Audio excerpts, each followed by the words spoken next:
The school day is barely underway at Windman Junior High in Warwick, but already there's a buzz in the cafeteria as half a dozen students gather during first period for breakfast. This one with a holiday theme. Right there with them, as they've been the entire semester, are volunteers with the Rhode Island Mentoring Partnership. Adults who meet once a week to talk, share, and mainly listen to kids who could use another adult sounding board in their lives. That's the beauty of having a mentor, having that just non-judgmental person that can coach you through and give you some suggestions. Not that all kids follow those suggestions, but knowing that they have that person in their corner can make all the difference. Joanne Schofield is president of the Mentoring Partnership, headquartered in Apponaug across from Warwick City Hall.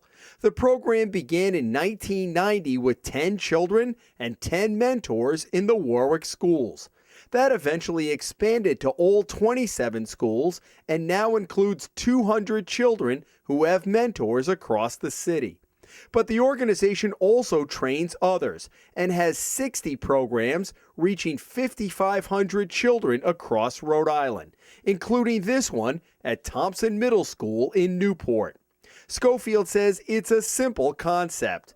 Make an investment in children who need it now and head off potential problems down the road. Truly to have mentoring as that proactive solution so that if we fast forward 10 or 20 years, there wouldn't be the need for some of the other nonprofit organizations that currently exist because kids are making better choices and they're having better results. Most mentors meet in a school setting for an hour a week to hang out and catch up. No books or homework assignments here. It's more social, to be honest with you, than academic, because if the child feels better about themselves, they're going to be more engaged in school and do better academically. But it's not, let's sit and do your homework. It's not one more adult kind of telling them what to do, but instead really exploring some options for that child and really building the skills that the child needs to be successful. The Mentoring Partnership says kids with mentors are far less likely to use drugs and alcohol or to skip school. I think mentoring is the easiest thing that you can do and probably one of the most important things you can do. It's 1 hour a week, so if you eat lunch, you can mentor. Doug Schobel joined the program more than a decade ago and has mentored a total of 7 boys, including 3 currently. What was it that caught your eye? I hear a lot of people talking about the woes of society and this and that, and I didn't want to be someone who talked about it. I actually wanted to be someone who did something about it. And, I think we all need a helping hand, and I think kids especially. And I've learned as much from the boys and the children that I've mentored as hopefully they've learned from me. He's fun to be around. Yeah.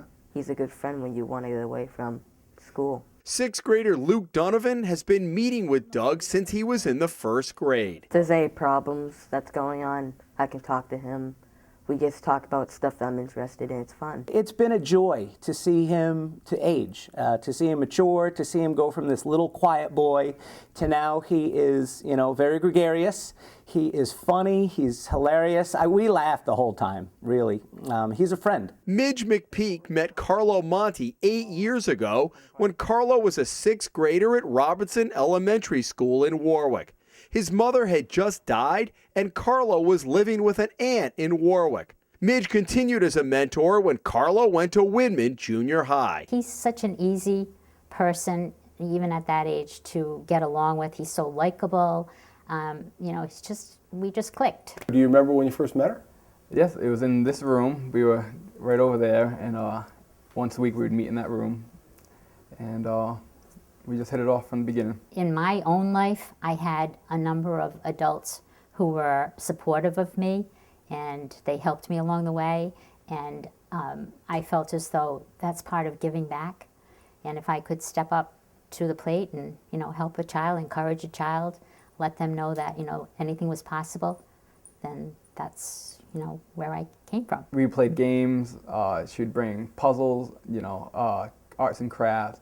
Lunch, she would bring lunch, so a lot of different things. It was relaxed. It was, yeah. Yeah, because I think a lot of people have the idea, I've got to be trained, I've got to do this, and really it's not academic as much as just developing a relationship. Correct, and more supportive, and just someone to talk to, someone just to tell you about your day, and someone that's there for you. Carlo is now 20, enrolled at Johnson & Wales and holding down 2 jobs. He had not seen Midge for years. What do you think as you see him now?